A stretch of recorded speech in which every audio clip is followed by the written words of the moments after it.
جب میں نے تو یہ دونوں لائفز دیکھی ہیں. میں انگلینڈ میں تھا, وہاں سے میں نے اپنا بیچلرز کیا تھا, پھر آسٹریلیا سے ماسٹرز کیا تھا.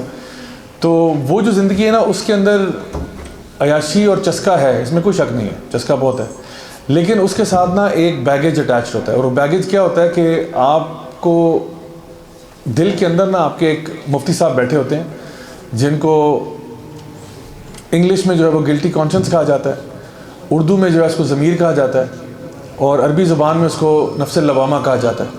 یعنی جب انسان کوئی برا کام کرتا ہے نا تو اس کے دل کے اندر نا ایک کھٹکا سا لگ جاتا ہے, اور وہ جو گلٹ ہے وہ آپ کو ایک تو اداس بھی کر دیتا ہے, دوسرا آپ کا اپنے بارے میں تاثر بڑا خراب ہو جاتا ہے. وہ ایک بڑے مشہور آتھر ہیں, رشین آتھر ہیں, فیوڈور دوستویفسکی. ان کی جو کتاب ہے بڑی مشہور, کرائم اینڈ پنشمنٹ, 1860 میں لکھی تھی غالباً انہوں نے یہ کتاب.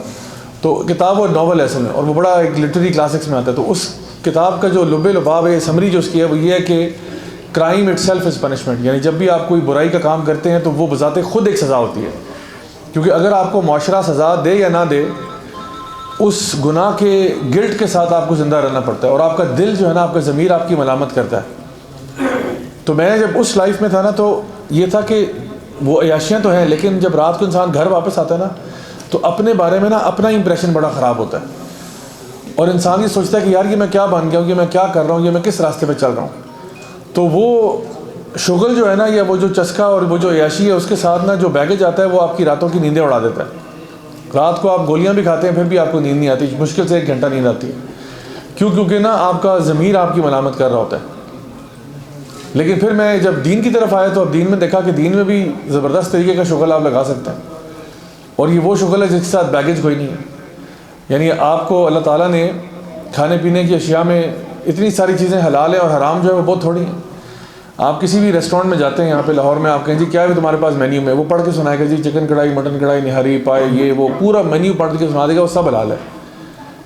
آئس کریم کے فلیورز ہیں اتنے سارے, وہ حلال ہیں. ملک شیکس ہیں, اس کے علاوہ آپ کے پاس یہ فروٹس ہیں, سبزیاں ہیں, ہر طرح کی چیز حلال ہے. اور جو حرام چیزیں کی ہیں وہ بہت تھوڑی ہیں. خنزیر کا گوشت نہیں کھانا آپ نے, مردار جانور نہیں کھانا, جس پہ غیر اللہ کا نام لیے وہ نہیں کھانا, باقی یہ اتنی ساری چیزیں حلال ہیں. پھر اگر اللہ تعالیٰ نے پینے کے اندر مشروبات میں کوئی چیز اگر بتائی ہے, تو مشروبات سارے ہی آپ دیکھیں, آپ کسی بھی یہاں جوس کارنر ٹائپ کی جگہ پہ چلے جائیں اور پوچھیں بھائی کیا ہے, وہ کہے گا جی سر ایپل جوس بھی, اورنج جوس ہے, مینگو جوس ہے, دودھ, چائے, پانی, لسی, اور یہ مختلف قسم کے ملک شیک, سب کچھ آپ کے لیے حلال ہے. صرف شراب اللہ تعالیٰ نے حرام کر دی, جس مرضی نام سے اور جس مرضی پیکنگ جو ہے نا پیکیجنگ میں آ جائے. تو یہ ساری چیزیں اللہ تعالیٰ نے حلال کی ہیں. آپ کسی سے رشتہ کرنا چاہتے ہیں, محبت کرنا چاہتے ہیں, نکاح کر لیں, آپ نکاح کر لیں. ہمارا دین وہ دین تو نہیں جو کہتا ہے نکاح نہیں کرنا, اور نکاح نہ کرنے میں افضلیت اور برتری ہے, کہ جو نکاح نہیں کرے گا وہ جو ہے نا وہ تقویٰ کے کسی ہائے مقام پر ہوگا, ایسا تو نہیں ہے. بلکہ نبی نے تو فرمایا کہ نوجوانوں کو کہا کہ تم میں سے جو نکاح کرنا افورڈ کر سکتا ہے وہ کرے. آپ نے فرمایا نکاح کرنا تمہارا آدھا دین ہے, یہاں تک فرما دیا کہ نکاح میری سنت ہے, اور آپ نے فرمایا علیکم بسنتی ومن رغب عن سنتی فلیس منی. نکاح میری سنت ہے, اور جو میری سنت پہ نہیں ہے وہ مجھ میں سے نہیں ہے. اس کو تو چھوڑیں, سبحان اللہ, یہاں تک بھی کہہ دیا کہ جب تم اپنی بیوی کے ساتھ ہوتے ہو, وقت گزارتے ہو, تمہیں اس کا بھی اجر ملتا ہے. صاحب جو ہے نا صحابہ فرما رہے ہیں یا رسول اللہ ہمیں اجر ملتا ہے اس چیز کا جو ہم انجوائے کرتے ہیں. تو آپ نے فرمایا ہاں, اس لیے کیونکہ اگر تم اس طرح نہ کرتے تو تم کسی حرام طریقے سے کر رہے ہوتے, چونکہ اب حلال طریقے سے کرنے کا ثواب ملتا ہے, یعنی کیونکہ وہ دوسری طریقے سے جو ہے نا گناہ ملنا تھا, اس لیے یہاں ثواب مل رہا ہے.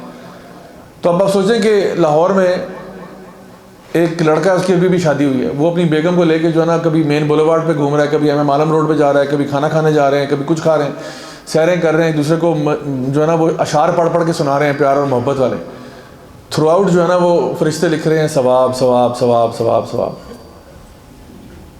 یہی کام آپ اپنی گرل فرینڈ کے ساتھ کریں, عذاب عذاب عذاب عذاب عذاب.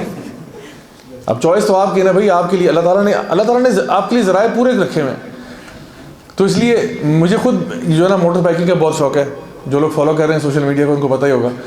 تو مجھے بائک سے ایک ہیوی بائک چلانے کا بڑا شوق ہے, شوٹنگ ٹارگیٹ شوٹنگ کا بہت شوق ہے. میں اکثر رینج پہ گیا ہوتا ہوں شوٹنگ کرنے کے لیے, یا بائک چلا رہا ہوتا ہوں, یا دوستوں کے ساتھ کہیں نکلے ہوئے ہیں, کہیں ناشتہ کرنے گئے ہیں, کہیں کھانا کھانے گئے ہیں, فیملی کے ساتھ کسی ٹرپ پہ جا رہے ہیں.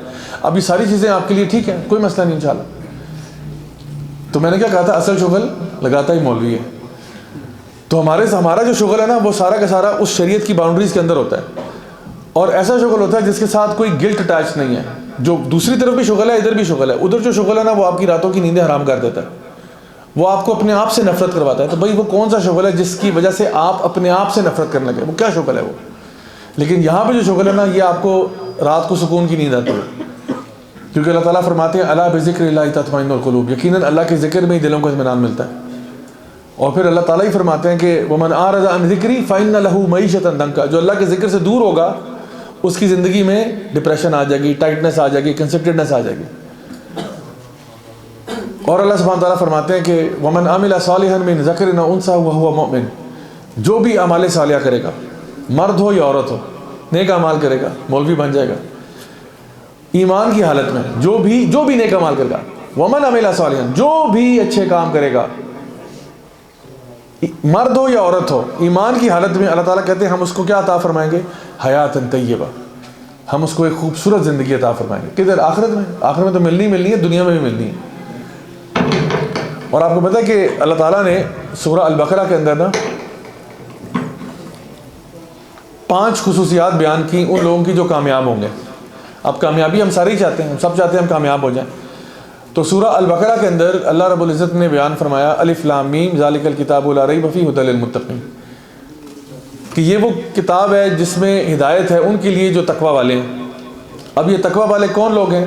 اللہ تعالیٰ ان کے بارے میں اب 5 خصوصیات بیان فرما رہے ہیں. اللہ تعالیٰ فرما رہے ہیں یہ وہ ہیں الذین یؤمنون بالغیب, یہ غیب پر ایمان لاتے ہیں. اور یہ وہ لوگ ہیں وَيُقِيمُونَ الصَّلَاةَ, اور نمازوں کو قائم کرنے والے, زکوٰۃ ادا کرنے والے. وَمِمَّا رَزَقْنَاهُمْ يُنْفِقُونَ, یعنی جو اللہ تعالیٰ نے ان کو عطا فرمایا اس میں سے خرچ کرتے ہیں. وَالَّذِينَ يُؤْمِنُونَ بِمَا أُنزِلَ إِلَيْكَ وَمَا أُنزِلَ مِن قَبْلِكَ وَبِالْآخِرَةِ هُمْ يُوقِنُونَ. اب یہ اللہ تعالیٰ فرماتے ہیں یہ وہ لوگ ہیں جو ایمان لاتے ہیں اس پر جو آپ پر نازل ہوا, یعنی نبی کریم صلی اللہ علیہ وسلم پر نازل ہوا. یہ ایمان والے لوگ ہیں, غیب پر ایمان لاتے ہیں, نماز پڑھتے ہیں, اللہ کی راہ میں خرچ کرتے ہیں, اور ایمان لاتے ہیں اس پر جو آپ پر نازل ہوا, آپ صلی اللہ علیہ وسلم پر, یعنی قرآن و سنت پر, قرآن و حدیث پر. کیونکہ آپ کی ایک اور حدیث ہے جہاں میں آپ نے فرمایا کہ مجھ پر 2 چیزیں نازل ہوئیں, ایک اللہ کی کتاب اور ایک اس سے ملتی جلتی, یعنی وہ جو حدیث, یعنی جو نا حدیث بھی, یا جو آپ کہہ لیں کہ جو سنت ہے وہ بھی نبی خود سے نہیں بتا رہے, وہ بھی اللہ کی طرف سے. جیسے کہ سورہ نجم میں بھی آتا ہے کہ آپ اپنی طرف سے کچھ نہیں کہتے, جو کہتے ہیں وہ اللہ کی طرف سے ہی ہوتا ہے. تو اس پر ایمان لاتے ہیں. اور پھر وبالآخرۃ ھم یوقنون, اور آخرت پر یقین رکھنے والے لوگ ہیں. یہ آخرت پر یقین رکھتے ہیں. آخرت پر ویسے تو ہم کہتے ہیں نا کہ آمن باللہ و ملائکتہ و کتبہ و رسلہ و یوم الآخر والقدر خیرہ و شر, تو 6 چیزیں جس پر ہم ایمان لاتے ہیں. لیکن اللہ تعالیٰ یہاں پر فرما رہے ہیں کہ آخرت پر ایمان ہی نہیں, یقین رکھتے ہیں. یعنی یقین جو ہے نا یہ اس سے بھی اوپر کی چیز ہے, کہ یقین, ان کو یقین ہے کہ آخرت کا دن آئے گا, ان کو یقین ہے کہ میں ایک دن اللہ کے سامنے پیش ہوں گا, ان کو یقین ہے کہ میرا حساب کتاب ہوگا, کسی شک میں مبتلا نہیں ہے, یقین ہے ان کو. تو اللہ تعالیٰ فرماتے ہیں جن کے اندر یہ 5 خصوصیات ہوں گی اور یہ 5 کوالٹیز ہیں اللہ کے نیک بندوں کی, اللہ تعالیٰ ان کے بارے میں کہتے ہیں اولئک علی ھدی من ربہم واولئک ھم المفلحون. یہ وہ لوگ ہیں جو اللہ کی طرف سے ہدایت پر ہیں اور یہی لوگ ہیں جو فلاح پانے والے ہیں. اب یہاں پہ فرمایا گیا اولئک علی ھدی من ربہم, یعنی اعلیٰ کا مطلب ہے اس کے اوپر ہیں, کسی چیز کے اوپر ہونا, کسی چیز کا, یہ ہدایت کے اوپر ہے. جیسے کسی, یعنی مفسرین میں سے بعض بیان کرتے ہیں جس طرح ایک انسان گھوڑے پر سوار ہوتا ہے نا, تو وہ گھوڑے کے اوپر ہوتا ہے, تو یہ ہدایت کے اوپر سوار ہوئے ہیں, یعنی جس طرف ہدایت جا رہی ہے اس طرف یہ جا رہے ہیں. یعنی گھوڑا جدھر جاتا ہے رائڈر بھی ادھر ہی جا رہا ہوتا ہے نا, کہ وہ علیحدہ سمت میں جا رہا ہوتا ہے. تو یہ ہدایت کے اوپر آ جاتے ہیں اللہ کی طرف سے. اولئک علی ھدی من ربہم, اللہ کی طرف سے, واولئک ھم المفلحون, اور یہی تو کامیاب لوگ ہیں. تو ایسے ہی 5 خصوصیات اگر آپ اپنی زندگی میں لیں, اللہ تعالیٰ فرماتے ہیں یہ لوگ ہیں ہدایت پانے والے اور یہ لوگ ہیں فلاح پانے والے. یہ فلاح کون سی فلاح ہے؟ شیخ الاسلام ابن تیمیہ رحمہ اللہ فرماتے ہیں یہ فلاح دنیا اور آخرت دونوں کی ہے, صرف آخرت کی نہیں ہے. آپ کہیں جی مولوی کو تو آخرت ہی ملے گی, نہیں, آخرت تو ملے گی, اس کو دنیا بھی ملے گی. اب یہ اس کی دلیل کیا ہے؟ اب شیخ الاسلام ابن تیمیہ سورہ طلاق کی, سورہ نمبر 65 کی آیت نمبر 2 اور 3 بیان فرماتے ہیں اس کی تفسیر میں. مزید کیا بیان فرماتے ہیں؟ سورہ طلاق میں اللہ تعالیٰ فرماتے ہیں کہ وَمَن يَتَّقِ اللَّهَ يَجْعَل لَّهُ مَخْرَجًا وَيَرْزُقْهُ مِنْ حَيْثُ لَا يَحْتَسِبُ وَمَن يَتَوَكَّلْ عَلَى اللَّهِ فَهُوَ حَسْبُهُ. اللہ تعالیٰ فرماتے ہیں کہ جو بھی اللہ کا تقوی اختیار کرے گا, وَمَن يَتَّقِ اللَّهَ, جو بھی اللہ کا تقوی اختیار کرے گا اس کے ساتھ کیا ہوگا؟ اب یہ تقوی کیوں کہا انہوں نے؟ اب یہاں پہ کہا تقوی, اور دیکھیں شروع میں سورۃ البقرہ سٹارٹ کہاں سے ہوئی تھی؟ ذَلِكَ الْكِتَابُ لَا رَيْبَ فِيهِ هُدًى لِّلْمُتَّقِينَ. ہدایت کس کے لیے؟ متقین کے لیے. آگے 5 خصوصیات بیان کی متقین کی اور پھر کہا ان کے بارے میں کہ اولئک علی ھدی من ربہم واولئک هم المفلحون. بات سمجھ میں آ رہی ہے؟ تو اللہ تعالیٰ نے کہا کہ ہدایت تقوی والوں کے لیے، جن کے دل میں خدا خوفی ہے انہی کے لیے ہدایت ہے. اور ان کی خصوصیات بتا دیں کہ اگر آپ کو نہیں پتا کہ یہ متقین کون ہے تو یہ ان کی 5 خصوصیات ہیں کہ یہ غیب پر ایمان لاتے ہیں، نمازوں کو قائم کرتے ہیں، اللہ کی راہ میں خرچ کرتے ہیں، اپنا جان مال جو بھی اللہ کی راہ میں خرچ کرتے ہیں، ایمان لاتے ہیں اس پر جو آپ پر نازل ہوا. یعنی یہ نہیں کہ میں اس فرقہ اور یہ فلانا مکتب اور یہ نہ، میں اللہ اور اس کے رسول کی بات پہ جو ہے نا چلتا ہوں. میں ایمان لاتا ہوں اس پر جو اللہ کے رسول پر نازل ہوا، اس پر. تیری میری بات نہیں، ہمارے مولوی صاحب یہ کہہ رہے ہیں، آپ کے مولوی صاحب یہ کہہ رہے ہیں، یہ چھوڑ دو اس کو. جو اللہ کے رسول پر نازل ہوا اس پر ایمان لاتے ہیں اور آخرت پر یقین رکھتے ہیں. یقین ہے کہ میں نے اللہ کے سامنے پیش ہونا ہے، یقین ہے کہ میں نے اللہ کے سامنے پیش ہونا ہے، میرا حساب ہوگا، یہ ان کو یقین ہے. اللہ تعالیٰ ہمارے یہ وہ لوگ ہیں جو اللہ کی طرف سے ہدایت پر ہوں گے اور یہی کامیاب ہوں گے. اب اس کو آگے جوڑیں جا کے سورہ طلاق سے، وَمَن يَتَّقِ اللَّهَ، جو بھی تقوی اختیار کرے گا، اللہ تعالیٰ فرماتے ہیں یجعل لہ مخرجا، ہم اس کو ہر مشکل سے باہر نکالیں گے. کیا جنت میں مشکلوں سے باہر نکالیں گے؟ جنت میں مشکلیں ہیں؟ جنت میں تو کوئی ٹینشن نہیں ہے، یہ مشکلیں دنیا کی بات ہو رہی ہے. اللہ تعالیٰ فرما رہے ہیں جو بھی اللہ کا تقوی اختیار کرے گا مشکلوں سے میں نکالوں گا. مجھے یہ بتائیں اللہ کا وعدہ سچا یا جھوٹا ہے؟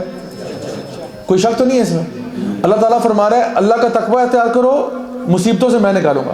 وَمَن يَتَّقِ اللَّهَ، کوئی بھی بندہ جو بھی اللہ کا تقوی اختیار کرے گا یجعل لہ مخرجا، اللہ تعالیٰ فرماتے ہیں مشکلوں سے میں نکالوں گا. صرف یہی بات نہیں، یہ تو بہت بڑی بات ہے. اگر اللہ تعالیٰ کا یہی وعدہ ہو تو یہی بہت بڑا ہے کہ مشکل آئے آپ وہ کام کریں جو اللہ کی فرمانبرداری والا ہے، اللہ آپ کو وہاں سے باہر نکال دے. آگے فرمایا وَيَرْزُقْهُ مِنْ حَيْثُ لَا يَحْتَسِبُ، اللہ تمہیں رزق دے گا وہاں سے جہاں سے تم نے سوچا بھی نہیں ہوگا. کدھر؟ یہ دنیا کی بات ہو رہی ہے. ابھی تک ہم دنیا میں ہی، ابھی جنت بھی نہیں گئے. کہا جا رہا ہے اس کو اللہ تعالیٰ ہر مشکل سے نکالے گا، اور نہ صرف یہ بلکہ اس کو رزق عطا فرمائے گا وہاں سے جہاں سے اس نے سوچا بھی نہیں ہوگا، جہاں پہ آپ نے نا کوئی کیلکولیشن نہیں کی ہوگی، جو کسی ایکسل شیٹ میں نہیں لکھا ہوگا آپ نے کہ میری ایک سورس آف انکم یہاں سے بھی بنتی ہے. وہ اللہ تعالیٰ ادھر سے دے گا جہاں سے آپ نے ایکسپیکٹ بھی نہیں کیا تھا. اور پھر اللہ تعالیٰ فرماتے ہیں کہ وَمَن يَتَوَكَّلْ عَلَى اللَّهِ فَهُوَ حَسْبُهُ، جو اللہ پر توکل کرے گا، جو اللہ پر بھروسہ کرے گا، اللہ اس کے لیے کافی ہو جائے گا. مجھے بتائیں اگر اللہ سبحانہ و تعالیٰ میرے اور آپ کے لیے کافی ہو جائے اس کے بعد کوئی ٹینشن رہتی ہے پیچھے؟ پھر تو کوئی ٹینشن نہیں. تو ان آیات کو دلیل بناتے ہوئے شیخ الاسلام ابن تیمیہ نے فرمایا کہ جو اللہ تعالیٰ فرما رہے ہیں نا وَأُولَئِكَ هُمُ الْمُفْلِحُونَ، یہ مفلحون جو ہیں یہ فلاح ان لوگوں کو، متقین کو جن کی 5 خصوصیات ہیں، ان کو یہ خوشیاں جو ہیں وہ دنیا میں بھی ملیں گی اور آخرت میں بھی ملیں گی. یہ دنیا میں بھی خوش ہوں گے، آخرت میں بھی خوش ہوں گے. اور کتنی دلیلیں دوں میں. اللہ تعالیٰ نے فرما دیا کہ اللہ بذکر اللہ تطمئن القلوب، اللہ کے ذکر میں دلوں کو اطمینان ملے گا. وہ جو تم خوشیاں اور سکون اور وہ ڈھونڈ رہے ہو نا وہ اللہ کی یاد میں، کسی اور چیز میں نہیں ہے. اللہ تعالیٰ فرما رہے ہیں کہ جو اللہ کے ذکر سے دور ہوگا، ایک تو بتایا جو ذکر کرے گا سکون پالے گا، جو ذکر سے دور ہوگا اس کی لائف میں ڈپریشن آ جائے گی. پھر فرمایا جو نیک اعمال کرے گا ایمان کی حالت میں، چاہے مرد اور عورت ہو، اس کو ہم خوبصورت زندگی عطا فرمائیں گے، حیاتاً طیبہ دے دیں گے. پھر فرما دیا کہ جی جو متقین ہوں گے ان کو ہم ہدایت پر رکھیں گے اور وہی کامیاب لوگ ہیں. یہ کامیابی کہاں ہوگی؟ سورہ طلاق میں چلے جائیں، وہ دنیا کی کامیابی بھی ہے اور آخرت کی تو ہے ہی ہے. دنیا کی بھی کامیابی ہے، آخرت کی بھی ہے. تو اگر آپ چاہتے ہیں نا کہ بھئی میں دنیا میں بھی سکون میں رہنا چاہتا ہوں اور آخرت میں بھی چاہتا ہوں سکون میں رہوں، تو اس کا پھر طریقہ کار یہی ہے. اور مزے کی بات یہ اللہ تعالیٰ نے یہ جو فارمولا نا یہ کہیں چھپایا نہیں ہوا قرآن مجید کے کسی ایک آیت میں چھپا ہوا، ایسا نہیں ہے. دوسرے صفحے پہ ہے. آپ کوئی بندہ قیامت کے دن یہ بھی نہیں کہہ سکتا کہ اللہ میں نے پڑھا ہی نہیں تھا، مجھے نہیں پتا تھا کہاں لکھا ہوا ہے.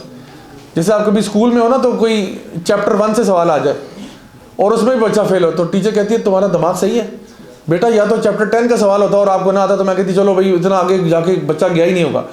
تو پہلا چیپٹر تو بار بار تم نے کتنی دفعہ پڑھا ہے تو ادھر بھی اس میں بھی تم فیل ہو گئے. تو اللہ تعالیٰ نے نا پہلا پیج سورہ فاتحہ ہے، second page literally second page پہ فارمولا لکھا ہوا ہے کامیابی کا. میں نے یہ سیکنڈ پیج نا زندگی میں بات کر رہا ہوں دین میں آنے سے پہلے، پتہ نہیں کوئی 100 دفعہ پڑھا ہوگا. دین میں آنے سے پہلے کی بات کروں. کیوں؟ کیونکہ ہمارے ساتھ نا کیونکہ میرے ابو کا تعلق فوج سے تھا، یعنی پاکستان آرمی سے، تو ہماری پوسٹنگز ہوتی رہتی تھیں، کبھی ایک شہر میں، کبھی دوسرے شہر میں، کبھی تیسرے شہر میں. تو جب اور پوسٹنگ بہت جلدی ہو رہی تھی، 7 سال بعد پوسٹنگز ہو رہی ہیں. تو جب بھی پوسٹنگ ہوتی تو نئے قاری صاحب آئے تھے. تو مجھے جتنا بھی میں کہتا نا جی پچھلے قاری صاحب کے ساتھ میں نے 2 پارے پڑھ لی ہیں ناظرے کے، کہتے نا شروع سے چلو جی سورہ فاتحہ سے، پھر شروع الف لام میم ذالک الکتاب لا ریب فیہ. تو میں کہتا مولانا صاحب یہ میں پڑھ چکا ہوں. کہتا نا پتر دوبارہ پڑھ. تو یہ صفحہ تو کتنی دفعہ پڑھا ہے؟ وہ یہی تھا کہ دوسرے پارے سے آگے جا ہی نہیں رہا تھا، میں پھنسا ہوا تھا. فائنلی جب ہم سیٹل ہوئے یہاں پہ پنڈی میں آ کے ویسٹیج میں سیٹل ہوئے، تب جا کے کہیں قرآن ختم ہوا. میں جب دبئی میں تھا نا، تو وہاں پہ ایک عالم دین بھی تھے اور ہمارے امام مسجد بھی تھے. وہ امریکن تھے. اب آپ کہیں یہ کون سا امام ہوتا ہے؟ وہ امریکن تھے، انہوں نے اسلام قبول کیا، نیلی آنکھیں تھیں ان کے، جو نا سنہرے بال تھے. تو انگلش میں خطبہ دیتے تھے. ہمارا جمعہ جو ہے وہ انگلش میں ہوتا تھا. تو میں اس کے بعد جو ہے نا ان کے ساتھ بیٹھ جاتا. تو ان سے میں نے کہا کہ جی شیخ میں کیا کروں، میں نا دین کی طرف انٹرسٹڈ ہو رہا ہوں، میں کہاں سے شروع کروں؟ کہتے ہیں آپ نے قرآن پڑھا؟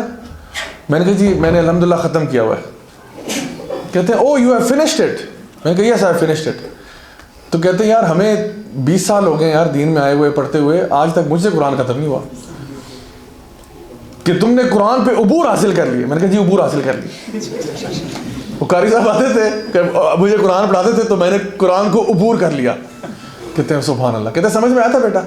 میں نے کہا سمجھ میں تو نہیں آیا، فاتحہ سے لے کر الناس تک کچھ سمجھ میں آیا تھا. میں نے کہا سمجھ تو کچھ نہیں آیا. کہتے ہیں اس کو آپ قرآن پڑھنا کہتے ہیں؟ میں نے کہا ہمارے یہاں تو اسی کو قرآن پڑھنا کہتے ہیں، ہمارے یہاں تو قرآن پڑھنا اور کسی ٹائپ کا ہوتا ہی نہیں ہے. تو انہوں نے کہا نہیں بیٹا آپ سمجھ کے پڑھیں، اس کو سمجھ کے پڑھیں. میں نے پھر ان سے وعدہ کیا، میں نے کہا ٹھیک ہے جی آج ہی میں انشاءاللہ قرآن کا جو ترجمہ ہے وہ میں انشاءاللہ لوں گا اور میں اس کو پڑھنا شروع کروں گا. تو وہ دن تھا جب میں نے پہلی دفعہ قرآن باقاعدہ طور پر اس زبان میں پڑھنا شروع کیا جو مجھے سمجھ میں بھی آتی ہے. قرآن عربی میں پڑھنے کے بڑے فائدے ہیں، اس میں کوئی شک نہیں ہے. یعنی اللہ تعالیٰ اور قرآن ہے ہی عربک قرآن ہے. یعنی یہ نہیں کہ آپ اردو میں پڑھیں گے تو یہ آپ قرآن پڑھیں گے، آپ اس کا ترجمہ اور معنی اور مفہوم پڑھیں، یہ قرآن نہیں ہے. لیکن امام ابن القیم رحمہ اللہ فرماتے ہیں کہ قرآن کی ایک آیت کو، آپ کو پتہ ہے قرآن کی ایک اگر حرف پڑھتے ہیں آپ تو کتنا ثواب ہے اس کا؟ 10 نیکیاں. یعنی اگر آپ پڑھتے ہیں الف لام میم، یہ اب آپ کی 30 نیکیاں ہوں گی. میں نے پڑھ دیا، میری بھی 30 ہوگی، آپ نے سن لیا، آپ کی بھی 30 ہوگی. تو حالانکہ الف لام میم کا مطلب ہمیں نہیں پتہ. میں جو اسلامک یونیورسٹی سے ماسٹرز کر رہا تھا تو اس کے اندر یہ ہمارا ایک اسائنمنٹ تھا، ایک پیپر لکھنا تھا کہ الف لام میم جو ہے اس کے اوپر اس کے اوپر بتائیں کہ جتنے بھی حروف مقطعات ہیں ان کے معنی کیا ہیں. تو تقریباً میرا خیال ہے کوئی 15 کے قریب تفاسیر سے گزر کے اور مختلف علماء کی آراء سے گزر کے فائنلی جو میں نے ریسرچ پیپر لکھا نا، اس کا جواب تھا واللہ اعلم. یقین کریں آراء بہت ساری ہیں، آراء اس ٹاپک پہ بے شمار ہیں کہ اس کا معنی یہ بھی ہو سکتا ہے، یہ بھی ہو سکتا ہے، یہ بھی ہو سکتا ہے، یہ بھی ہو سکتا ہے، ایسے بھی ہو سکتا ہے، ویسے بھی ہو سکتا ہے. کچھ بڑی انٹرسٹنگ ہیں، کچھ بڑی عجیب و غریب بھی ہیں، لیکن آخر میں نا خلاصہ کلام یہ ہے کہ واللہ عالم، اللہ کو ہی پتہ ہے. تو لیکن مطلب اللہ کو پتہ ہے، لیکن پھر بھی ثواب آپ کو مل رہا ہے. ابن القیم رحمہ اللہ فرماتے ہیں کہ قرآن کی ایک آیت جو سمجھ کر پڑھی جائے، قرآن کی ایک آیت جو سمجھ کر پڑھی جائے اور تدبر اور تفکر کے ساتھ پڑھی جائے اور اس نیت کے ساتھ پڑھی جائے کہ میں نے اس پر عمل کرنا ہے، اس ایک آیت کو پڑھنے کا ثواب پورا قرآن پڑھنے سے زیادہ ہے جو بغیر سمجھے پڑھا جا رہا ہے. قرآن پڑھنے کا ثواب ہے. میں نے کہا کہ آپ کو الف لام میم کا بھی ثواب ہے، سمجھ نہیں آیا آپ کو، لیکن ثواب ملے گا آپ کو، یہ نہیں کہ ثواب نہیں ملے گا. انہوں نے کہا قرآن پڑھنے کا ثواب ہے اور قرآن عربی زبان میں ہی پڑھنا چاہیے، لیکن قرآن سمجھنے کا ثواب اس سے زیادہ ہے.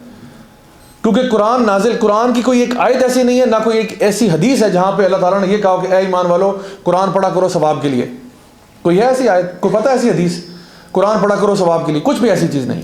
لیکن یہ ضرور کہا کہ ہدی و شفا و رحمہ افلا یتدبرون القرآن، یہ ضرور کہا ہے. کیا تم قرآن پہ غور نہیں کرتے ہو، یا کیا تمہارے دلوں پر تالے لگ چکے ہیں؟ یہ ضرور کہا ہے. تو قرآن بھیجا گیا تھا ہماری ہدایت کے لیے، ہماری رہنمائی کے لیے، ہمیں گائیڈ کرنے کے لیے، ایک مکمل ضابطہ حیات دینے کے لیے کہ زندگی تم نے ایسے چلانی ہے. جب سیدہ عائشہ سے پوچھا گیا نبی کریم صلی اللہ علیہ وسلم کے بارے میں تو آپ نے فرمایا کان خلق القرآن. نبی کے بارے میں مجھ سے پوچھتے ہو، ان کا اخلاق پورا قرآن ہے. یعنی آپ صلی اللہ علیہ وسلم نے ہمیں پریکٹیکلی دکھایا کہ قرآن پر عمل کیسے کرنا ہے، قرآن کو امپلیمنٹ کیسے کرنا ہے. اسی لیے ان کی سنت ہمارے لیے اتنی محبوب ہے کہ ہمیں انہوں نے بتایا کہ یہ تھیوری یہ ہے، پریکٹیکل یہ ہے. پریکٹیکل دیکھ لو، کیونکہ پھر آپ نے پوچھنا تھا کہ جی نماز کا حکم تو ہے، نماز کیسے پڑھنی ہے؟ اقیم الصلاۃ وآتوا الزکاۃ بار بار آ رہا ہے، بس نماز پڑھنی کیسے ہے؟ کیونکہ پورے قرآن میں نماز کا طریقہ نہیں ہے کہ پہلے آپ اللہ اکبر کریں گے، پھر ہاتھ باندھیں گے، پھر یہ ہوگا، پھر فاتحہ ہوگی. یہ پورے قرآن میں کوئی طریقہ نہیں ہے. طریقہ کہاں ہے؟ نبی کے پاس ہے. تو تھیوری یہاں پہ ساری، پریکٹیکل وہاں پہ ہے. زکوٰۃ کے مسائل ہیں، وراثت کے مسائل ہیں، باقی ساری چیزیں پریکٹس وہاں ملے گی، حج اور عمرہ کے مسائل ہیں، باقی ساری چیزیں وہ آپ کو وہاں ملیں گی، ڈیٹیل ساری ادھر ہے۔ تو ہمیں اللہ تعالیٰ نے یہ جو قرآن دیا نا، اس کو سمجھ کے پڑھنا، یہ بہت بڑی بات ہے۔ تو اللہ تعالیٰ جو ہے نا وہ فرما رہے ہیں کہ یہ لوگ جو اللہ کے نیک بندے ہیں، یہ اللہ کی طرف سے ہدایت پر ہوں گے، اللہ کی طرف سے ہدایت پر ہوں گے، اور یہی وہ لوگ ہیں کامیابی حاصل کرنے والے۔ تو اللہ تعالیٰ کی طرف سے وعدہ ہے کہ دنیا اور آخرت دونوں کی کامیابی آپ کے لیے۔ اور آپ کو مزے کی بات بتاؤں، اسی سورہ البقرہ کے اندر نا اللہ سبحانہ تعالیٰ جب بات کا آغاز کرتے ہیں الف لام میم ذالک الکتاب لا ریب فیہ، اب جو لوگ عربی زبان سے واقف ہیں تھوڑا سا، اور جو نہیں بھی ان کو بھی بتاتا ہوں انشاءاللہ، مسئلہ نہیں۔ عربی زبان میں نا دو لفظ صیغے استعمال ہوتے ہیں، ایک ہوتا ہے انسان کہتا ہے ہاذا و ذالکا، ہاذا یعنی یہ اور ذالکا وہ، دس اینڈ دیٹ انگلش میں کہتے ہیں۔ تو ہاذا استعمال ہوتا ہے ادھر کی چیز کے لیے، تو ٹیکنیکلی ہونا یہ چاہیے تھا کہ حاذل کتاب لا ریب فیہ ھدی للمتقین، کیونکہ کتاب تو میرے ہاتھ میں نا، میں پڑھ رہا ہوں، تو ذالکا یہ وہ کتاب ہے، ذالک الکتاب تو نہیں، یہ کتاب تو میرے ہاتھ میں ہے۔ حاذل بیت و ذالک المسجد فار ایگزامپل، اس طرح کر کے آپ بات کرتے ہو کہ یہ گھر ہے وہ مسجد ہے، تو وہ چیز جو پاس ہے وہ اس کے لیے حاضر ہوتا ہے۔ تو اب کتاب میں نے کھولی ہوئی ہے، قرآن میں پڑھ رہا ہوں میرے ہاتھ میں، اور میں پڑھ رہا ہوں ذالک الکتاب لا ریب فیہ، وہ کتاب ہے، بھائی کتاب تو میرے ہاتھ میں ہے، تو وہ کیوں کہا؟ اب اللہ تعالیٰ کا کوئی ایک لفظ بھی قرآن مجید میں آؤٹ آف پلیس نہیں ہے۔ تو اس کے بارے میں علماء بیان کرتے ہیں کہ ذالکہ اس لیے کہا کیونکہ مثال کے طور پہ کبھی کبھار ہم لوگ نا دور کا صیغہ استعمال کرتے ہیں ایک بندے کو نا اٹھانے کے لیے۔ مثال کے طور پہ یہاں پہ کوئی بھائی اگر بیٹھے ہیں تو میں انہیں کہتا ہوں کہ بھائی صاحب، میں کہتا ہوں آپ ان کو جانتے ہیں؟ میں کہتا ہوں یہ تو وہ ہستی ہیں، وہ بیٹھے آپ کے بیچ میں ہیں، لیکن میں کہتا ہوں یہ آپ ان کو جانتے ہیں؟ یہ وہ ذات ہے، یہ وہ ہستی ہے، یہ وہ شخص ہے۔ کون؟ جو اللہ کا بڑا محبوب ہے۔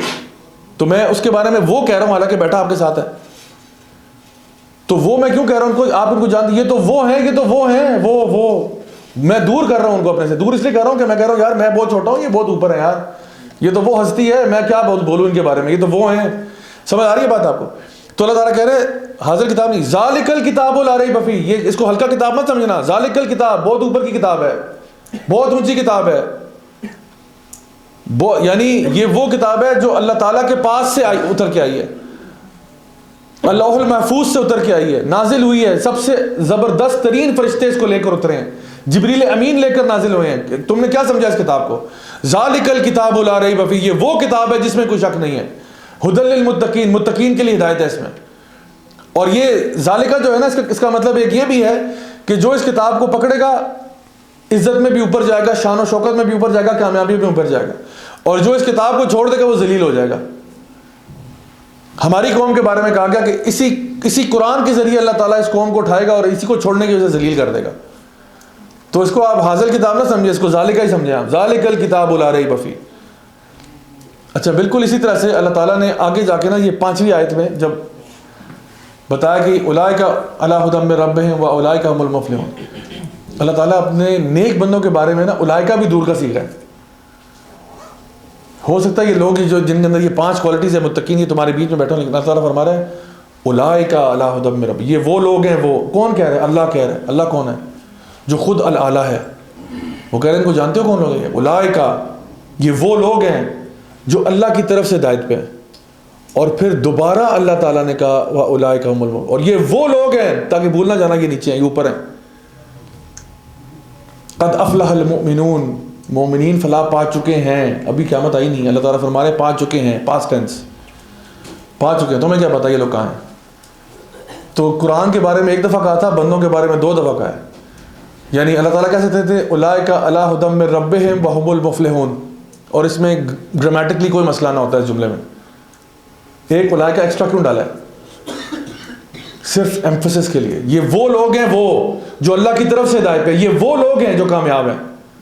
یہ اللہ کہہ رہا ہے، میں نہیں کہہ رہا، اللہ کہہ رہا ہے۔ سوچا اب ان لوگوں کا مقام کیا ہے جو اللہ کے نیک بندے ہیں۔ نبی کریم صلی اللہ علیہ وسلم نے نا کعبہ سے کہا تھا کعبہ تیری بڑی عزت ہے، لیکن ایک مسلمان کے خون سے زیادہ نہیں ہے۔ آج مجھے بتائیں، اللہ معاف کرے اگر کسی کوئی بدبخت انسان کعبہ پر حملہ کر دے اور کعبہ کو گرا دے، پوری مسلم قوم میں غم و غصہ ہوگا؟ اور آج کسی اللہ کے نیک بندے کو کوئی تھپڑ مار دے, گالی دے دے, کچھ کر دے, سارے ریلیکس ہیں, کوئی مسئلہ نہیں. حالانکہ نبی نے کیا فرمایا تھا کہ کعبہ تیری عزت تو بڑی ہے لیکن ایک مسلمان کے خون سے زیادہ نہیں ہے. اللہ کے نزدیک ان کا مقام کچھ اور ہے. حالانکہ کعبہ کی شان آپ دیکھیں کتنی بڑی ہے, یہ بیت اللہ ہے, یہ بیت اللہ ہے, اللہ کا گھر ہے. لیکن ایک اللہ کا جو نیک بندہ ہے اس کی شان آپ دیکھیں کدھر ہے. سو یہ وہ چیز ہے کہ جب اللہ تعالیٰ کے ساتھ انسان بنا کے رکھتا ہے نا, پھر اللہ تعالیٰ آپ کو دنیا بھی دے دیتا ہے اور آخرت بھی دے دیتا ہے, اور آپ کو اللہ تعالیٰ سیٹسفائیڈ کر دیتا ہے. یعنی پیسہ ہو یا نہ ہو آپ خوش ہیں. اور انسان دنیا میں ہم دیکھتے ہیں لوگ پیسہ ہونے کے باوجود بھی اداس ہو سکتے ہیں اور پیسہ نہ ہو کے بھی جو ہے نا اداس ہو سکتے ہیں. اصل جو پوائنٹ ہے نا وہ ہے کہ تمہارا اللہ سے ریلیشن شپ کیا ہے. میں کئی ایسے لوگوں کو جاتا ہوں جو بہت مالدار ہیں, بہت مالدار ہیں, لیکن زندگیوں ان کی بڑی ٹینس ہے. وہ تنگ آ چکے ہیں, خودکشیوں کی طرف جا رہے ہیں, یا وہ اپنے گھر والوں سے تنگ آ چکے ہیں. اور ایسے غریب لوگ بھی ہیں جو زندگی سے تنگ آئے ہوئے ہیں, ایسے بھی ہیں. اور پھر ایسے لوگ بھی ہیں جو امیر ہو کے بھی بہت خوش ہیں, اور کچھ ایسے بھی ہیں جو غریب ہو کے بھی بہت خوش ہیں. میرے گھر کے سامنے ایک جو گھر ہے اس میں جو سیکیورٹی گارڈ باہر بیٹھتے ہیں, تو وہ چاچا جو ہے نا ان کو میرا خیال ہے کوئی, یہ میں کچھ عرصہ پہلے کی بات کر رہا ہوں, ان کی تنخواہ میرا خیال ہے اس ٹائم کوئی 15-16 ہزار روپے تھی ماہانہ. تو رمضان کا مہینہ, تو میں اپنے گھر سے نکلا, میں نے کہا چلو میں مسجد جاتا ہوں, وہاں سے مغرب پڑھتا ہوں, ادھر ہی چھوٹی موٹی افطاری ہو جاتی ہے, کوئی کھجور وجور کھا لیتے ہیں, کوئی نہ کوئی روز ہی کوئی سموسے لایا ہوتا ہے, تو کوئی ایک پکوڑا کھا لیا اور بس چلو جی وہاں سے نماز پڑھی, اس کے بعد واپس گھر آ گیا, تو پھر اپنا پراپر میل کر لیا. تو میں مغرب کی نماز پڑھ کے جب واپس آ رہا تھا تو چاچا جو تھے نا گھر کے باہر بیٹھے ہوئے تھے, اور انہوں نے ایسے دسترخوان بٹھایا ہوا تھا, اور اس پہ کچھ سموسے پڑے ہوئے تھے, کوئی 1-2 پکوڑے پڑے ہوئے تھے, کچھ جلیبیاں پڑی ہوئی تھیں, اور روح افزا کا ایک گلاس پڑا ہوا تھا. تو کہتے ہیں کہ ذرا صاحب آؤ نا ہمارے ساتھ افطاری کرو. میں نے کہا چلو چاچا بلا رہے ہیں اتنے پیار سے, تو میں بیٹھ جاتا ہوں کہ یہ نہ سمجھیں کہ یار اس کا کوئی بہت ہی کوئی پیچھے سریا جو ہے نا اس کا لگا ہوا ہے, بہت آکڑ ہے اس کی. تو میں ان کے ساتھ بیٹھ گیا, اور آپ یقین کریں ہم دونوں نے مل کے افطاری کی ہے وہاں پہ, اور مجال ہے کہ جو دونوں کے پیٹ بھرے ہیں اور دونوں خوش تھے. میں نے کہا چاچا کیسے ہیں, خیریت سے؟ کہتے ہیں الحمدللہ, اللہ کا بڑا شکر ہے. اور میں سوچ رہا تھا یار 15-16 ہزار روپے تنخواہ ہے اس کی, 3 اس کے بچے ہیں, اور یہ کتنا خوش ہے کہ اللہ کا کرم ہے, اللہ کا بہت کرم ہے. اور ہم نے وہ کھانا شیئر کیا اور دونوں کے پیٹ بھرے. یہ اللہ تعالیٰ نا کچھ خاص برکتیں ہوتی ہیں جو نچھاور کر دیتا ہے کسی چیز کے اوپر. ہو سکتا ہے آپ کھا کے بھی آپ کا پیٹ نہ بھرے, اور ہو سکتا ہے کہ آپ صرف اللہ کا ذکر کر لیں اور آپ کا پیٹ بھر جائے. اور میں نے یہ باقاعدہ طور پر آبزرو کیا. آپ یقین کریں یہ کوئی ایگزیجریشن کی بات نہیں, میں نے باقاعدہ طور پر یہ آبزرو یہ کیا کہ ایک دفعہ رمضان کا مہینہ ہی تھا, اور رمضان کے مہینے میں نا ہم لوگ, ویسے تو سارا سال ہی ہمارے ٹاک چلتی رہتی ہیں, لیکن رمضان کے مہینے میں نا ہم کچھ زیادہ ہی محبوب ہو جاتے ہیں ٹی وی والوں کے. اور لوگ نا اچھا اصل میں رمضان کے مہینے میں نا مولوی جو ہے نا یہ ان کی مجبوری بن جاتا ہے, کیونکہ رمضان ٹرانسمیشن میں کس کو بلائیں, کسی کو تو بلانا ہے نا. تو پھر رمضان وہ چاہے ٹی وی ٹرانسمیشن ہو, چاہے وہ ریڈیو ہو, چاہے کوئی اسکول کالجز میں ہو, پروگرام چل رہے ہوتے ہیں, دن میں 8-9 لیکچر ہو رہے ہوتے ہیں, بہت بزی اسکیجول ہوتا ہے. تو اب ظاہری بات ہے ایک تو روزے کی حالت میں بھی ہیں, اوپر سے پھر ٹاک کے آفٹر پھر ٹاک, نہ بیچ میں چائے, نہ پانی, نہ ٹھنڈا, نہ کوئی اسٹپسل ہی بندہ کھا لیتا ہے گلا ٹھیک کرنے کے لیے, کچھ بھی نہیں. بیک ٹو بیک سیشن چلا, یہاں تفسیر کلاس, یہاں فلانی کلاس, یہاں یہ یا وہ, کبھی ریڈیو کبھی وہ. تو میں تو شروع میں ہی دعا کرتا ہوں کہ اللہ رمضان کا مہینہ پرسکون گزر جائے بغیر کسی بیماری کے, کیونکہ اگر میں بیمار ہو گیا نا تو پھر گئے, کیونکہ پیچھے بہت ساری چیزیں میرے اوپر ڈپینڈنٹ ہیں. تو اب ایک دن کیا ہوا کہ رات کو ظاہری بات ہے ہماری وہ تراویح اور تفسیر چلتی ہے رمضان میں, وہ کلاس ختم ہوتی ہے, گھر آتے ہیں, کچھ ذکر اذکار کیے, بیٹھے, اس کے بعد جو ہے نا تھوڑی دیر کے لیے ریسٹ کر لیتے ہیں, ریسٹ کرتے ہیں, اور اس کے بعد صبح اٹھے افطاری کے لیے, سحری کے لیے اٹھے, اور اس کے بعد پھر جب سارا دن اس کے بعد کام ہی ہوتا ہے. تو میں نے اپنی وائف سے کہا, میں نے کہا میں لگا ہوں سونے, تو آپ برائے مہربانی, کیونکہ وہ اپنی صبح کے ٹائم نیند پوری کر لیتی ہیں, مجھے یہ لگژری نہیں ہے. میں نے صبح اٹھ کے 7-8 بجے اٹھنا ہوتا ہے, پھر سے فجر کے بعد بھی سونے کا ٹائم نہیں مل رہا ہوتا, مشکل سے ملتا ہے, اور اس کے بعد پھر چل ہے ایک جگہ, دوسری جگہ, تیسری جگہ. تو میں نے کہا جی آپ مجھے نا برائے مہربانی اٹھا دیجیے گا ٹائم پر سحری کے لیے. انہوں نے کہا نو پرابلم. اچھا میں سو گیا, وائف بھی سو گئی. اچھا فجر کی اذانوں کی آوازیں آ رہی, اور میں ایک دم سے اٹھا, میں نے کہا یہ, کیونکہ نا کبھی کبھار انسان اتنا تھوڑا سا ہو جاتا ہے کہ دماغ میں کہ میں کہاں ہوں ایک دم سے نا. تو مجھے ایک دم سے لگا کہ میں نے کہا یار یہ میں کدھر ہوں, یہ اذانوں کی آواز آ رہی ہے, میں اپنے ہوش و آواز سنبھال رہا ہوں. میں نے کہا او مائی گاڈ. اور میں نے دیکھا کہ باہر نا ہماری جو میڈ ہے وہ کھانا رکھ کے چلی گئی تھی. تو کھانا پڑا ہوا ہے, یہ پراٹھے انڈے شنڈے سب ٹیبل پہ پڑا ہوا ہے, اور میں یہاں سو رہا ہوں, بیگم بھی سو رہی ہے. میں نے کہا ہیلو, اذانیں ہو رہی ہیں. کہتی oh I am so sorry, I am so sorry. وہ میں نے اس کو کہا تھا کہ وہ ناک کرنا, اس نے دروازہ ہی ناک نہیں کیا, اور میں بھی سوئی رہ گئی, اور آئی ایم سو سوری. آپ, میں کہا کوئی بات نہیں, انشاءاللہ اللہ ہمارے ساتھ ہے, تو آپ دیکھ لیں روزہ. میں کہا جی بالکل روزہ تو ہے انشاءاللہ, وہ تو مسئلہ نہیں ہے, ہم پہلے سے نیت کی ہوئی تھی. تو میں نے کہا چلیں کوئی نہیں, انشاءاللہ آج اللہ تعالیٰ کے ذکر پہ ہی گزارا ہوگا. تو سارا دن آپ یقین کریں وہی 5-6 ٹاکس تھیں, وہ سارا کچھ ہوا, بہترین طریقے سے افطاری ہوئی الحمدللہ, پرفیکٹ, نو پرابلم. اور اس دن مجھے ریئلائز ہوا کہ یار آج تو میں بغیر پیٹرول کے چلا ہوں سارا دن, پیٹرول ہی نہیں ڈالا رات کو, تو بغیر پیٹرول کی گاڑی چلی ہے آج سارا دن. اچھا اگلے دن اچھا پھر میں نے ہلکی سی افطاری کی, کیونکہ زیادہ افطاری ہیوی میں کر نہیں سکتا. اس کی وجہ یہ ہے کہ اگر آپ زیادہ ہیوی افطاری کرتے ہیں, آپ لوگ جانتی ہیں, پھر تراویح نہیں ہو سکتی. تراویح میں بندہ جھوم رہا ہوتا ہے, اور پھر میں تو کیونکہ میں نے تو وہاں پہ یعنی ٹاک دینی ہوتی ہے نا, تو میں تو بالکل بھی افورڈ نہیں کر سکتا, تو اس لیے میں ہلکی کرتا ہوں. پھر یہ پلان ہوتا ہے کہ جی چلو سحری کر لیں گے اچھی سی, یہ وہ. تو اب میں ایک دن ہوا, اگلے دن ایگزیکٹلی یہی دوبارہ ہوگا. کھانا سارا باہر پڑا ہوا ہے, بیگم پھر سو گئی. میں نے کہا بیگم کوئی دشمنی تو نہیں ہے آپس میں؟ انہوں نے کہا نہیں خدا کی قسم, میں سو سوری غلطی ہوگی. میں نے کہا کوئی بات نہیں, کوئی بات نہیں, اللہ تعالیٰ ہمارے ساتھ ہے, نو پرابلم. اگلا دن پھر یہی ہوا, اور مجال ہے کہ مجھے رائی برابر بھی فیل ہوا کہ یار آج انرجی نہیں ہے, یار آج انرجی نہیں ہے. آپ یقین کریں تیسرے دن پھر یہی ہوا.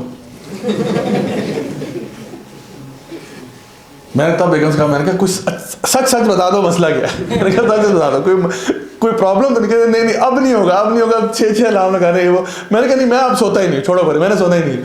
لیکن الحمدللہ اس کے بعد مسئلہ نہیں ہوا, لیکن 3 دن ہی تھا. لیکن 3 دن لگاتار میں آپ کو بتا رہا ہوں, بیک ٹو بیک میں نے باقاعدہ کی ساری ٹاکس کی, اور بغیر کسی پیٹرول ڈیزل کے. تو اس سے مجھے آئیڈیا ہوا کہ واقعی میں یہ اللہ تعالیٰ, اور یہ آپ کو پتہ ہے نبی کریم صلی اللہ علیہ وسلم کی ایک حدیث بھی ہے. آپ نے فرمایا کہ جب زمانہ دجال کا آئے گا نا, اور اس زمانے میں جب خوراک بڑی کم ہو جائے گی, تو آپ نے فرمایا لوگ جو ہے نا وہ ایسا وقت ہوگا کھانے کے لیے کچھ نہیں ہوگا. تو صحابہ نے فرمایا پھر یا رسول اللہ ہم کیا کھائیں گے؟ آپ نے کہا تمہاری خوراک اس وقت یہی ہوگا, لا الہ الا اللہ, سبحان اللہ, الحمدللہ, اللہ اکبر, اور اس سے لوگوں کے پیٹ بھر جایا کریں گے. پتہ نہیں وہ کیسا زمانہ ہوگا. خیر مجھے تو اس کا تھوڑا سا فلیور مل گیا. میں آپ کو بتا رہا ہوں, میں وہ بتا رہا ہوں جو میں نے ایکسپیرینس کیا, کہ بہت ہلکی افطاری کے بعد نو سحری, اور سارا دن ٹاکس ایک کے بعد دوسرے کے بعد. آپ کو پتہ ہے دماغ کو بھی نا انرجی چاہیے ہوتی ہے, بلکہ سب سے زیادہ چاہیے ہوتی ہے. اسی لیے بادام شدام کھاتے ہیں, اس میں ہائی کیلریز ہوتی ہیں. بادام اور ڈرائی فروٹ وغیرہ جو ہے نا, وہ اس لیے کہتے ہیں آپ کے دماغ کے لیے اچھا ہے, بیکاز ہائی کیلری کانٹینٹ ہے. تھوڑی سی چیز ہے, کیلریز بہت ہائی ہیں, اور وہ آپ لے لیتے ہو. تو یہ, اور آپ سوچیں پتہ نہیں کیسے اب یہ دماغ بھی چل رہا ہے, کیونکہ آپ کو پتہ ہے ہم لوگ جب ایک ٹاک ہو رہی ہوتی ہے, ایک لیکچر ہو رہا ہے, اب ایک بات کرنی ہے, سوچنا ہے, سمجھنا ہے, آگے بات کرنی ہے, لوگوں کے کوشچن آنسر کرنے ہیں, بہت ساری چیزیں ہوتی ہیں. تو پھر بھی پورا نظام چل گیا الحمدللہ. یہ اللہ کا ہی کرم ہے. تو اللہ نے وعدہ کیا کہ اللہ کی طرف سے ہی ہدایت ہوگی اپنے نیک بندوں کے لیے, اور اللہ کی طرف سے ہی کامیابی آئیں گی. اور جب اللہ آپ کے ساتھ ہو تو پھر کوئی ٹینشن, کوئی غم نہیں رہتا. آپ یہ سوچیں کہ تمام رزق جو ہمارا ہے نا وہ اللہ کے ہاتھ میں ہے کہ نہیں. رزق فیکٹری میں نہیں ہے, رزق جاب میں بھی نہیں ہے, رزق آپ کے بزنس میں بھی نہیں ہے, رزق اللہ کے پاس ہے. اور آپ کو موت نہیں آئے گی جب تک آپ کے حصے کا رزق آپ کو نہیں مل جاتا. یہ حدیث میں ہے کہ آپ نے فرمایا صلی اللہ علیہ وسلم نے کہ تمہارا رزق تمہارا پیچھا کرے گا موت سے بھی زیادہ. موت ہر انسان کو آنی ہے نا, کلو نفس ذائقۃ الموت, ہر بندے نے مرنا ہے, ہر بندے کو اس کے حصے کا رزق ملے گا. تو پھر میں گھر نہ بیٹھ جاؤں, منو سلوا کا انتظار کروں. اگر میرا رزق لکھا ہوا ہے تو میں گھر میں بیٹھ جاتا ہوں. ہو سکتا ہے میں اسی طرح مر جاؤں گھر میں بغیر رزق کے, شاید میری موت پھر ایسی لکھی ہو, کیونکہ حرکت میں برکت ہے. آپ کسی نہ کسی جگہ پہ حرکت ضرور کریں, حق حلال کریں, حرکت ضرور کریں, محنت کریں, چاہے وہ اے پہ ہو یا بی پہ ہو یا سی پہ ہو, محنت کریں. رزق دینے کا وعدہ اللہ کے ہاتھ ہے, وہ اللہ کرے گا. آپ حرام کریں گے رزق تب بھی مل جائے گا آپ کو, لیکن پھر وہ آپ کے لیے وبال جان ہوگا, پھر وہ آپ کے لیے آخرت میں بہت ہی بڑے نقصان کا باعث بنے گا. تو آپ سب سے پہلے تو یہ دیکھیں کہ میرا رزق اللہ کے ہاتھ میں, مجھے 2 نمبری کرنے کی ضرورت نہیں ہے. رزق سارا اللہ کے ہاتھ میں. عزت و ذلت کس کے ہاتھ میں؟ اللہ کے ہاتھ میں. جس عزت کہیں اور رکھی نہیں اللہ تعالیٰ نے, عزت ساری اللہ کے پاس ہے. وَتُعِزُّ مَن تَشَاءُ وَتُذِلُّ مَن تَشَاءُ بِيَدِكَ الْخَيْرُ. ساری عزت اللہ کے ہاتھ میں. میں پتہ نہیں عزت کہاں ڈھونڈ رہا ہوں, عزت ساری اللہ کے ہاتھ میں. اللہ جس کو چاہے گا دے دے گا, جس کو چاہے گا نہیں دے گا. تو پھر تیسری چیز یہ کہ زندگی اور موت کس کے ہاتھ میں؟ وہ بھی اللہ کے ہاتھ میں. عبداللہ بن عباس رضی اللہ عنہما کو نبی کریم صلی اللہ علیہ وسلم نے فرمایا کہ یاد رکھو بیٹا کہ اگر پوری دنیا کی قومیں تمہارے خلاف کھڑی ہو جائے نا، وہ تمہارا کچھ نہیں بگاڑ سکتی سوائے اس کے جو اللہ چاہے. اور اگر پوری دنیا کی قومیں تمہیں کوئی فائدہ بھی پہنچانا چاہے، وہ تمہیں کوئی فائدہ نہیں پہنچا سکتے سوائے اس کے جو اللہ چاہے گا. یہ چیز نا انسان کو فیئر لیس بنا دیتی، فیئر لیس. جب سب کچھ اللہ کے ہاتھ میں تو پھر میں کیوں ان سے امپریس ہو رہا ہوں. تو زندگی موت اللہ کے ہاتھ میں، جب ٹائم آئے گا آ جائے گی. اور پھر ساری خیر اللہ کے ہاتھ میں، ساری خیر اللہ کے ہاتھ میں. اللہ جس کو چاہے گا اپنے خزانوں میں سے عطا فرما دے گا، جس کو چاہے گا خیر دے دے گا. تو مجھے بتائیں اگر یہ ساری چیزیں، زندگی موت بھی اللہ کے ہاتھ میں، عزت و ذلت بھی اللہ کے ہاتھ میں، رزق بھی اللہ کے ہاتھ میں، تمام خیر بھی اللہ کے ہاتھ میں، تو میں اللہ سے بنا کے رکھوں یا بگاڑ کے رکھوں؟ مجھے کوئی فائدہ ہے زندگی میں، دنیا میں یا آخرت میں کہ اللہ سے بگاڑوں میں، اللہ کی نافرمانیاں کروں؟ اللہ کی نافرمانیاں کر کے میں جاؤں گا تو کہاں جاؤں گا؟ ایک نوجوان لڑکا نا ایک شیخ صاحب کے پاس آیا، کہتا ہے شیخ یہ بتائیے گا کہ یہ غالباً تابعین کا واقعہ، آگے کہتا ہے کہ مجھے یہ بتائیے گا کہ میں نا برائی کا کام کرنا چاہتا ہوں، لیکن میں اس طریقے سے کرنا چاہتا ہوں کہ اللہ مجھے اس پہ نہ پکڑے. میں برائی کرنا چاہتا ہوں جیسے کہ نبی کریم صلی اللہ علیہ وسلم کے پاس ایک لڑکا آیا تھا، اس نے کہا یا رسول اللہ مجھے زنا کی اجازت دے دیں. تو یہ لڑکا بھی ہمارے ائمہ میں سے کسی کے پاس چلا گیا، اس نے کہا کہ جی مجھے کوئی ایسا منصوبہ بتائیں کہ میں برائی بھی کروں اور اللہ کی پکڑ بھی نہ ہو. بچہ ویسے سمجھدار ہے، کم از کم دیکھیں وہ یہ کہہ رہا ہے کہ میں برائی کرنا چاہتا ہوں لیکن اللہ مجھے مائنڈ نہ کرے اس چیز کو. تو انہوں نے کہا کہ ایسا کرو، ان کے استاد نے کہا، ان کا ایسا کرو کہ تم پھر کسی ایسی جگہ پر یہ گناہ کرو جو اللہ کی نہ ہو. کہتا ہے سوچ میں پڑ گیا، کہتے ہیں نہیں وہ تو ساری جگہیں اللہ کی. تو کہتے ہیں پھر اللہ کی زمین پر جو اللہ کی پراپرٹی ہے، اچھا تو نہیں لگتا کہ تم اسی کی زمین پر چلتے ہو اور اسی کی نافرمانی کرو؟ کہتے ہیں ہاں یہ تو ٹھیک ہے. کہتے چلو ایک اور طریقہ بھی ہے. کہتے ہیں پھر ایسا کرو کہ اگر تم نے نافرمانی کرنی ہے نا تو پھر اللہ کوئی ایسی چیز مت کھاؤ جو اللہ کی طرف سے، کیونکہ تم اب نمک حرام تو نہیں ہو سکتے نا، اب اسی کا کھا رہے ہو، اسی کی نافرمانیاں کرو. تو کہتے ہیں حضرت یہ کیسے ہو سکتا ہے کہ میں نافرمانی کروں اس کا نہ کھاؤں؟ جو کچھ ہے اس دنیا میں وہ تو اسی کا ہے، اور جو خوراک ہے وہ بھی اسی کی طرف سے. کہتے ہیں اچھا پھر ایسا کرو کہ تم جب بھی جو بھی گناہ کرنا چاہتے ہو وہ تم کرو، اور ایسا کرنا کہ جب ملک الموت آئے گا نا اسے کہنا یار ابھی میرا ٹائم نہیں ہے تو بعد میں آ جانا، اس کو یہ کہہ دینا. انہوں نے کہا حضرت یہ کیسے ہو سکتا ہے کہ ملک الموت آئے گا مجھ سے پوچھ کے تھوڑی آئے گا، وہ تو آئے گا مجھے پکڑ کے لے جائے گا. کہتے ہیں نہیں میں تو کہہ رہا ہوں تم مجھ سے ٹائم لے لو نا تھوڑا سا، اسے کہو بھائی میں گناہ کر رہا ہوں ابھی بعد میں آ جانا یار. کہتے ہیں یہ تو نہیں ہو سکتا. کہتے ہیں اچھا یہ نہیں ہو سکتا، چلو میں تمہیں ایک اور منصوبہ بتاتا ہوں. کہتے ہیں پھر ایسا کرنا کہ جب اللہ تعالیٰ کہ فرشتے تمہیں پکڑ کے جہنم میں لے کے جا رہے ہوں گے، گناہ تم کرو، انجوائے کرو، آرام سے گناہ کرو. جب جہنم میں جا رہے ہوگے نا تو فرشتوں کو کہنا یار آپ کو غلط فہمی لگی ہے، میں نہیں ہوں کوئی اور ہے.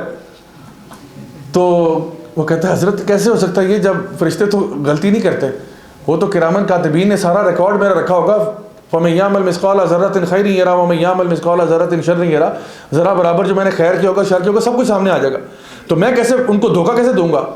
میں تو نہیں دھوکہ دے سکتا. تو انہوں نے کہا بیٹا جب تو ان کو دھوکہ نہیں دے سکتا، جب تو مالک الموت کو ہٹا نہیں سکتا، جب تو اللہ کے رزق کے علاوہ کوئی رزق نہیں کھا سکتا، جب تو اس زمین کے علاوہ کوئی ایسی زمین نہیں ڈھونڈ سکتا جو اللہ کی نہ ہو، تو پھر کیوں تلا ہوا اللہ کو ناراض کرنے پہ؟ کیوں تلا ہوا جناح تلا ہوا ہے؟ تو پھر وہ لڑکا بات سمجھا اور وہاں سے چلا گیا. تو اصل بات یہ کبھی کبھار نا ہمیں آئیڈیا نہیں ہوتا کہ ہم کس ذات کی نافرمانی کر رہے ہیں جب ہم کر رہے ہوتے ہیں. اس لیے ہمارے علماء کہا کرتے تھے کہ یہ مت دیکھو تمہارا گناہ کتنا چھوٹا ہے، دیکھو کہ کس ذات کی نافرمانی کر رہے ہو. آپ مجھے بتائیں کہ یہاں پہ جو لوگ بھی آرمی کو جانتے ہیں، آرمڈ فورسز سے ان کا تعلق واسطہ یا کسی کوئی فیملی بھی ہو وہاں پہ، تو آرمی کے اندر نا رینکس ہوتے ہیں، صحیح ہے، رینکس ہوتے ہیں. تو میرے اپنے ابا جان کا تعلق پاکستان آرمی سے، میرے جو دادا ہیں مرحوم اللہ تعالیٰ جنت نصیب کرے وہ بھی آرمی میں، دادا کے جو چھوٹے بھائی ہیں وہ بھی آرمی میں، ابو کی 3 بہنیں ان کے جو شوہر ہیں وہ بھی آرمی میں. تو ابو کی سائڈ پہ سارے فوجی ہیں، امی کی سائڈ پہ سارے سیاستدان ہیں. اس سے اچھی ڈیل آپ کو پورے پاکستان میں کہیں نہیں ملے گی. تو آرمی میں نا رینکس ہوتی ہیں، رینکس، ٹھیک ہے. رینکس کیا ہوتی ہیں کہ فار ایگزامپل سب سے پہلے آپ کا لیوٹیننٹ ہوتا ہے جس کو لیفٹیننٹ کہتے ہیں، اس کے اوپر چلے جائیں کیپٹن ہوتا ہے، کیپٹن کے اوپر میجر ہوتا ہے، میجر کے اوپر کرنل ہوتا ہے، کرنل کے اوپر بریگیڈیئر ہوتا ہے، بریگیڈیئر کے اوپر جنرل ہوتا ہے. ان کی سب کیٹیگریز میں نے چھوڑ دی ہیں، ٹھیک ہے. کہ لیوٹیننٹ جنرل, میجر جنرل وغیرہ. اچھا, تو یہ ان کی رینکس ہیں. اچھا آپ سوچیں کہ ایک لیوٹیننٹ ہے, لیفٹیننٹ ہے, ٹھیک ہے, جو سب سے جونیئر آفیسر ہے, ٹھیک ہے. اچھا جو لیوٹیننٹ ہے یا لیفٹیننٹ ہے, اس کے اوپر کیپٹن ہے, اس کے اوپر میجر ہے. اچھا میجر صاحب جو ہیں, یہ چلے میجر بھی چھوڑے, کرنل بھی چھوڑے, بریگیڈیئر صاحب ہے. بریگیڈیئر صاحب کا دفتر ہے یہ ساتھ میں, اور وہ لیفٹیننٹ صاحب سے کہتے ہیں کہ یار ذرا میرے آفس میں آئے. وہ ان کے آفس میں آتا ہے, کہتا ہے بیٹا یہ ایسا کرو, یہ فائل پکڑو اور یہ ساتھ نا جنرل صاحب کے آفس میں یہ فائل ڈراپ کراؤ. وہ لیفٹیننٹ کہتا ہے نہیں سر میرا موڈ نہیں ہے. اب کیا ہوگا اس لیفٹیننٹ کے ساتھ؟ اس کا جی ہوگا کورٹ مارشل, اس کا ہوگا کورٹ مارشل, اور اس کو ڈس آنریبلی ڈسچارج کیا جائے گا فوج سے. اب یہ جب ان کا کورٹ مارشل ہوگا نا, تو یہ کہہ سکتا ہے اس میں کہ یور آنر ملارڈ جج صاحب میری کیا غلطی تھی, میری تو غلطی صرف اتنی تھی کہ انہوں نے مجھے کہا یہ فائل ہے, یہ فائل اٹھا کے جنرل صاحب کا دفتر کی 2 قدم پہ یہاں پہ جا کے ڈراپ کراؤ. یور آنر یہ کوئی میدان جنگ نہیں تھا, مجھے یہ نہیں کہا کہ جی انڈیا نے حملہ کر دیا اور آپ بھی حملہ کریں تو میں نے انکار کیا, اور میں نے تو نہیں کیا, یہ تو چھوٹا سا حکم ہے, یہاں سے تو جانا تھا. اب بریگیڈیئر صاحب خود اللہ تعالیٰ نے ٹانگے دیے ہیں, خود جا کے دیے ہیں, مجھے کیوں ذلیل کر رہے ہیں بیچ میں, اتنی دور سے مجھے بلایا, میں چل کے آیا, اس سے زیادہ قریب تو آفس تھا جنرل صاحب کا, میں تو ادھر سے 2 کلومیٹر دور سے چل کے آیا ہوں. فون انہوں نے مجھے کیا کہ یہاں آئے, میں آیا ہوں, انہوں نے کہا فائل ادھر چھوڑ دیں, تو خود جا کے وہاں پہ ڈراپ کراتے, ایکسرسائز بھی ان کی ہو جاتی تھوڑی سی. تو مجھے کیوں ذلیل کیا انہوں نے. تو جو کورٹ مارشل ہوگا, جو جج ہے وہ یہ نہیں کہے گا کہ یہ اچھا فائل کا حکم چھوٹا تھا, وہ کہے گا آپ نے دیکھو کس کی تم نے حکم کی خلاف ورزی کی ہے. یہ بریگیڈیئر صاحب تھے, ڈو یو انڈرسٹینڈ ہو, یہ بریگیڈیئر صاحب تھے. بریگیڈیئر صاحب نے تمہیں کہا ہے تم سلوٹ مار کے لے کے جاؤ فائل سیدھا, یہ تم کیا نخرے کر رہے ہو آگے سے, and he will be kicked out. تو کام تو اتنا سا کام تھا, لیکن اس کے پیچھے نکال دیا جائے گا. کیوں؟ کیونکہ تم نے ڈس رسپیکٹ کی ہے, ڈس اوبے کیا, ایون اف دا حکم واز اسمال. اب یہ تو بات ہو رہی ہے, بریگیڈیئر صاحب بھی انسان ہے اور آپ بھی انسان ہیں, یہ لیفٹیننٹ بھی انسان ہے, اس کی بھی رگوں میں خون ہی دوڑتا ہے اور بریگیڈیئر صاحب کی رگوں میں بھی خون ہی دوڑتا ہے, دونوں انسان ہیں. لیکن یہاں پر انسان اور رب کی بات ہو رہی ہے کہ اللہ رب العزت تمہیں حکم دے اور تم کو نہیں, اللہ میرا موڈ نہیں ہے. اللہ کی ذات پتہ ہے کہ اللہ کون ہے؟ اللہ وہ ہے جو اس پوری کائنات کا مالک ہے. یہ کائنات پتہ کیا ہے؟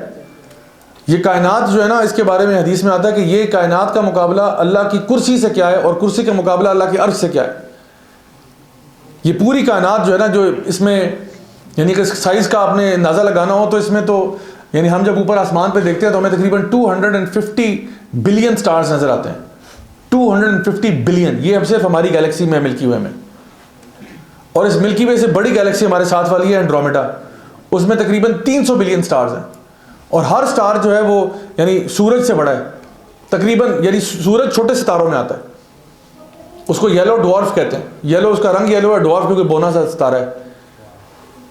باقی ستارے, اور سورج اتنا بڑا ہے کہ اس کے اندر 1 ملین ارتھس آ سکتی ہیں.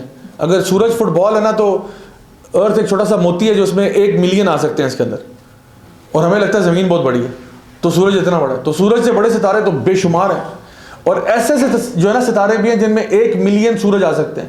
ہماری گیلیکسی میں ہی ہے وہ, ملکی وے کے اندر 250 billion stars in the night sky.